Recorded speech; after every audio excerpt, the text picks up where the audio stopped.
बहुत पुराने जमाने की बात है। एक राजा था। उसके महल में एक बहुत सुंदर बाग था। बाग में तरह तरह के फूलों के पौधे और अनेक प्रकार के मीठे फलों के पेड़ थे। लेकिन इस बाग में सबसे आश्चर्यजनक चीज थी एक सेब का पेड़, जिसमें सोने के सेब लगते थे। राजा ने इस पेड़ की देखभाल का खास इंतजाम कर रखा था। जब इसके फल पकते थे तो चौकीदार रात दिन पेड़ का पहरा दिया करते थे, ताकि कोई सोने का सेब चुरा कर न ले जाए। लेकिन एक दिन की बात है कि बाग के माली ने जब सोने के सेबों को गिना तो उसमें से एक सेब गायब था।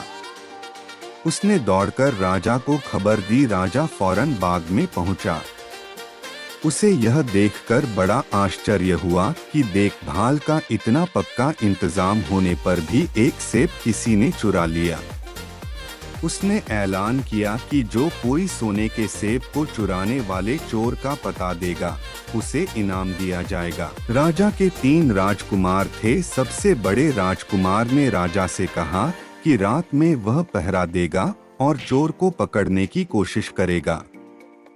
राजा ने उसको इसकी इजाजत दे दी। बड़ा राजकुमार रात में पहरा देने लगा, लेकिन 2 घंटे बाद ही उसे नींद आ गई और वह सो गया।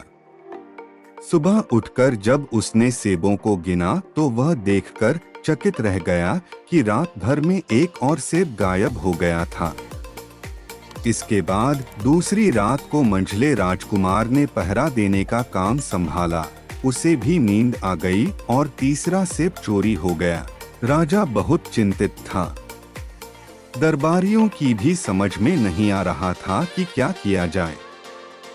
सब लोग उदास बैठे थे कि इतने में सबसे छोटा राजकुमार आया और उसने कहा कि आज की रात मैं पहरा दूंगा और चोर को पकड़ूंगा। राजा इस राजकुमार से खुश नहीं रहता था। वह उसे मूर्ख भी मानता था। उसने उसे डांटते हुए कहा, तुम क्या समझते हो, क्या तुम्हें इसमें सफलता मिलेगी? तुमसे बड़े और तुमसे ज्यादा समझदार दोनों राजकुमार इस काम में असफल हो चुके हैं। तुम जाओ अपना काम करो। लेकिन छोटा राजकुमार नहीं माना। उसने राजा से प्रार्थना की कि उसे एक मौका जरूर दिया जाए। अंत में राजा राजी हो गया। राजकुमार रात में पहरा देने लगा। उसने तय किया कि वह किसी भी हालत में नहीं सोएगा और चोर को जरूर पकड़ेगा। जब आधी रात हुई और 12 बजे का आखिरी घंटा बजा तो राजकुमार ने देखा कि एक सुंदर सोने की चिड़िया कहीं से उड़ती हुई आई और सेब के पेड़ पर बैठ गई। उसने देखते देखते सोने का एक सेब तोड़कर अपनी चोंच में पकड़ लिया। राजकुमार ने फौरन निशाना साधकर तीर चला दिया, लेकिन तीर चिड़िया को नहीं लगा और वह पंख फड़फड़ाकर उड़ गई। हाँ, इतना अवश्य हुआ कि उसका एक सुनहरा पंख टूटकर जमीन पर आ गिरा। दूसरे दिन सुबह राजकुमार ने राजा को सारी बात बता दी और वह सोने का पंख उनके सामने रख दिया। पंख इतना सुंदर और इतना कीमती था कि राजा उसे देखता ही रह गया। उसने कहा, अगर उस चिड़िया का एक पंख इतना सुंदर है तो वह पूरी चिड़िया कितनी सुंदर होगी। मैं चाहता हूँ कि उस चिड़िया को कोई पकड़ लाए। सबसे पहले बड़ा राजकुमार इस काम के लिए रवाना हुआ। चलते चलते वह एक जंगल में पहुंचा। वहां उसने एक लोमड़ी को एक पेड़ के नीचे आराम करते हुए देखा। राजकुमार ने मौका देखकर तीर अपने धनुष पर चढ़ा लिया। वह तीर छोड़ने ही जा रहा था कि लोमड़ी ने चिल्लाकर कहा, राजकुमार, मुझे मत मारो। मुझे पता है कि तुम सोने की चिड़िया की खोज में निकले हो। तुम मेरी राय मानो तो तुम्हारा काम जल्दी ही पूरा हो जाएगा। तुम इसी रास्ते से सीधे चले जाओ।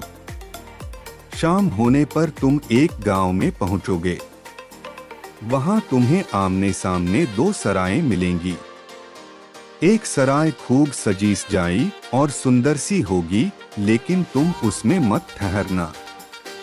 तुम उसके सामने वाली दूसरी सराय में ठहरना, जो बहुत मामूली और देखने में भी भद्दी सी होगी। ऐसा करने पर तुम्हारा काम आसानी से पूरा हो जाएगा। लोमड़ी की बात सुनकर राजकुमार को हंसी आ गई। उसने डांटकर कहा, भाग जा यहाँ से, मुझे तुम्हारी सलाह की जरूरत नहीं है। यह कहकर उसने तीर छोड़ दिया। लेकिन लोमड़ी बहुत चालाक थी, वह बचकर निकल भागी। राजकुमार आगे चलता गया। शाम को जब वह गांव में पहुंचा तो उसने देखा कि वहां सड़क के किनारे सचमुच दो सराय थीं। उनमें से एक सराय खूब सजी सजाई थी और उसके अंदर से लोगों के नाचने गाने की आवाजें आ रही थीं। दूसरी सराय भद्दी सी थी और वहां अंधेरा घिरा हुआ था। राजकुमार सजी सजाई सराय में ठहर गया। थोड़ी देर में वह भूल गया कि वह असल में सोने की चिड़िया की खोज में निकला था। उधर जब काफी समय बीत गया और बड़ा राजकुमार नहीं लौटा तो मंझला राजकुमार सोने की चिड़िया की खोज में चल पड़ा। वह भी उसी तरह चलते चलते जंगल में पहुंचा तो वही लोमड़ी उसे भी मिली। इस राजकुमार ने भी लोमड़ी की बात पर कोई ध्यान नहीं दिया। जब वह शाम को उस गांव में पहुंचा तो बड़े राजकुमार की तरह सजी सजाई सराय में ठहरा। वहां के नाच रंग में मस्त होकर वह भी अपना काम भूल गया। यहाँ तक कि उसे घर लौटने की भी सुध न रही। अंत में सबसे छोटे राजकुमार ने राजा से कहा कि मैं सोने की चिड़िया की खोज में जाऊंगा। राजा को विश्वास था कि जब उससे बड़े दोनों राजकुमार इस काम में सफल नहीं हुए तो इसे क्या सफलता मिलेगी। लेकिन उसके जिद करने पर राजा ने उसे इजाजत दे दी। छोटा राजकुमार तैयार होकर सोने की चिड़िया की खोज में निकला। जंगल में उसे भी लोमड़ी मिली। राजकुमार ने लोमड़ी की बात को ध्यान से सुना और लोमड़ी से कहा, ठीक है, तुम जैसे कह रही हो मैं वैसा ही करूंगा। अब तुम जाओ, मैं तुम्हें नहीं मारूंगा। इस पर लोमड़ी खुश होकर बोली, तुम सबसे अच्छे लड़के मालूम होते हो। तुमने मेरी बात का मजाक नहीं उड़ाया और मुझ पर तीर नहीं चलाया। मैं तुमसे खुश हूँ और तुम्हारी मदद करूंगी। आओ तुम मेरी पूंछ पर बैठ जाओ, मैं तुम्हें उस सराय तक पहुंचा देती हूँ। देखते देखते लोमड़ी की पूंछ काफी बड़ी हो गई और राजकुमार उस पर बैठ गया। उसके बैठते ही लोमड़ी हवा में उड़ने लगी और थोड़ी ही देर में मैदानों और पहाड़ों को पार करके उसी गांव में जा पहुंची। राजकुमार ने उसकी सलाह को मानकर छोटी और पुरानी सराय में ही डेरा डाल दिया। वह दूसरी सजी सजाई सराय से दूर ही रहा। दूसरे दिन सुबह उठकर जब वह आगे बढ़ा तो कुछ दूर चलने पर उसे वह लोमड़ी फिर से रास्ते में मिल गई। लोमड़ी ने उससे कहा, अब मैं तुम्हें बताती हूँ कि आगे तुम्हें क्या करना चाहिए। तुम सीधे चलो। आगे चलने पर तुम्हें एक बहुत बड़ा किला मिलेगा जिस पर सिपाही लोग पहरा दे रहे होंगे। तुम सिपाहियों से डरना मत और सीधे अंदर चले जाना क्योंकि वे इस समय सो रहे होंगे।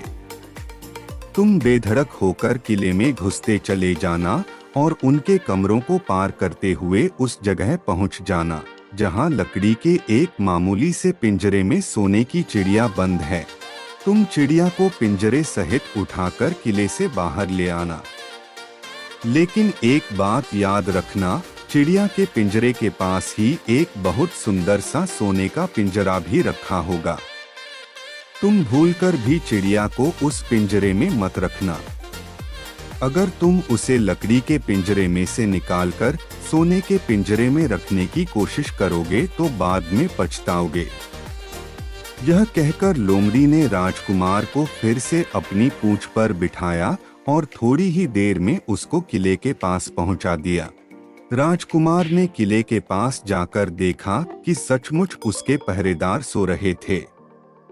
वह बिना डरे सीधा महल में घुस गया और थोड़ी ही देर बाद वह उस कमरे में जा पहुंचा जहां सोने की चिड़िया एक पिंजरे में बैठी हुई थी। पिंजरे के पास ही सोने के 3 सेब पड़े हुए थे।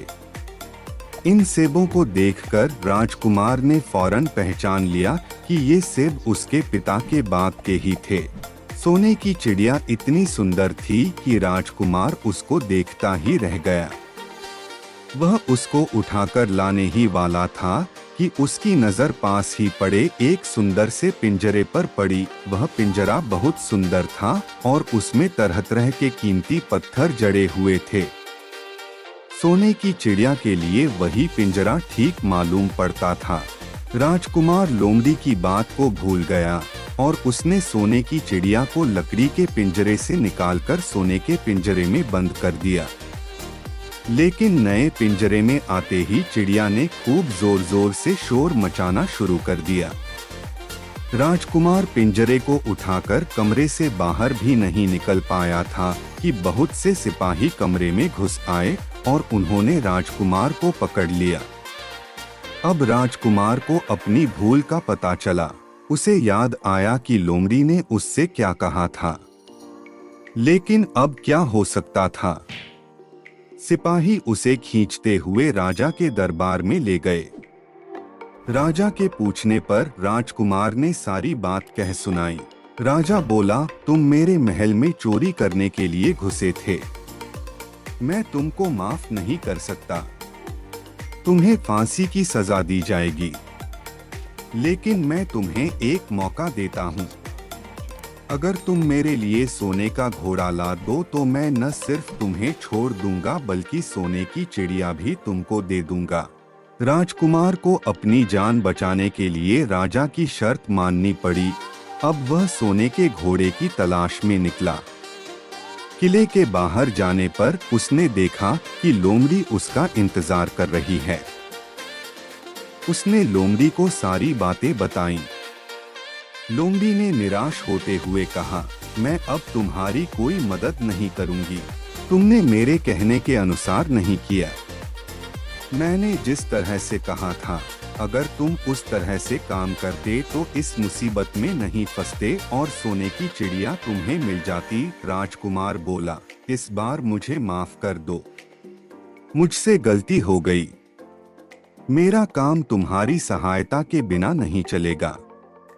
मुझे राजा ने सोने का घोड़ा लाने के लिए कहा है, वरना वह मुझे फांसी पर चढ़ा देगा। लोमड़ी ने कहा, खैर मैं तुम्हें माफ करती हूँ। अब तुम ऐसा करो कि मेरी पूंछ पर बैठकर सीधे चले चलो। कुछ दूर जाने पर तुम्हें एक दूसरा किला मिलेगा। उसी किले की घुड़साल में तुम्हें सोने का घोड़ा बंधा हुआ मिलेगा। महल के नौकर चाकर सब सो रहे होंगे। तुम चुपचाप जाना और घोड़े को खोल लेना। लेकिन एक बात याद रखना, वहां घोड़े के पास ही घोड़े पर कसने के लिए 2 काठियां रखी होंगी। उसमें से एक तो पुरानी चमड़े की काठी होगी और दूसरी सोने की काठी होगी। तुम सोने की काठी को छूना भी मत और उस घोड़े पर पुरानी चमड़े की काठी को कसकर सवार हो जाना और उसे से दौड़ते हुए किले से बाहर चले आना। राजकुमार ने वादा किया कि वह ठीक ठीक वैसा ही करेगा। लोमड़ी ने उसको अपनी पूंछ पर बैठाया और कुछ ही देर में वह उसे ले किले के पास जा पहुंची। किले के पास पहुंचते ही लोमड़ी ने उसे नीचे उतारा और फिर वहां से चली गई। राजकुमार सीधा फाटक से किले में घुस गया। अंदर जाकर उसने देखा कि वहां के सभी नौकर चाकर सोए हुए थे। थोड़ी ही देर में वह किले की घुड़साल में जा पहुंचा। वहां एक बहुत सुंदर सुनहरा घोड़ा बंधा हुआ था। राजकुमार ने पास जाकर देखा कि वह घोड़ा सचमुच सोने का था। ऐसा सुंदर घोड़ा उसने सपने में भी नहीं देखा था। उसने आगे बढ़कर घोड़े को खोल लिया। जब वह बाहर निकलने लगा तो उसकी नजर एक कोने में पड़ी हुई सोने की काठी पर गई। वह काठी बहुत सुंदर थी और इसमें हीरे मोती जड़े हुए थे। उसके पास ही एक फटी पुरानी चमड़े की काठी पड़ी हुई थी। इतनी सुंदर घोड़े पर पुरानी चमड़े की काठी कसना राजकुमार को अच्छा नहीं लगा। उसने सोने की काठी उठा ली और घोड़े पर कसना शुरू किया। इतने में घोड़ा जोर से हिलहिला उठा। किले के नौकर चाकर जाग गए। थोड़ी ही देर में राजकुमार को पकड़ लिया गया। राजकुमार को सिपाहियों ने हाथ बांधकर अपने राजा के सामने पेश किया। राजा ने सारी बातें सुनकर कहा, तुमने मेरे घोड़े को चुराने की कोशिश की है, इसलिए तुम्हें फांसी की सजा दी जाएगी। लेकिन अगर तुम मेरा एक काम कर दो तो मैं तुम्हें छोड़ सकता हूँ। यहाँ से कुछ ही दूर एक सोने का महल है और उसमें बहुत सुंदर राजकुमारी रहती है। अगर तुम अपनी जान बचाना चाहते हो तो उस राजकुमारी को मेरे पास ले आओ। तुम्हें इनाम में यह सोने का घोड़ा दे दूंगा। बेचारा राजकुमार, वह फिर से एक नई मुसीबत में फंस गया। उसे मजबूर होकर राजा की शर्त माननी पड़ी। अब वह सोने के महल की खोज में निकला। कुछ दूर चलने पर फिर उसे वह लोमड़ी मिली। पता नहीं कैसे लोमड़ी को सारी बातें मालूम हो गई थी।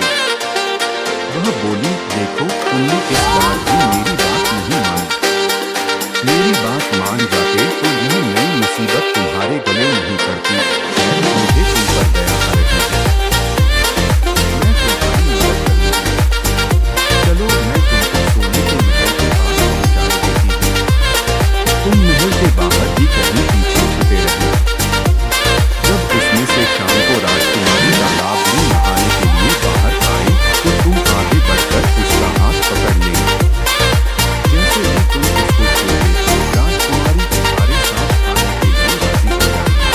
लेकिन एक बात याद रखना, तुम उसको वहां से अपने साथ ले आना।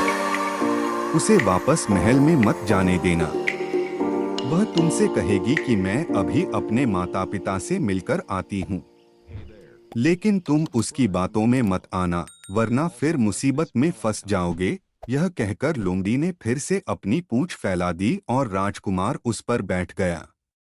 देखते देखते लोमड़ी हवा में उड़ती हुई कुछ देर बाद सोने के महल के पास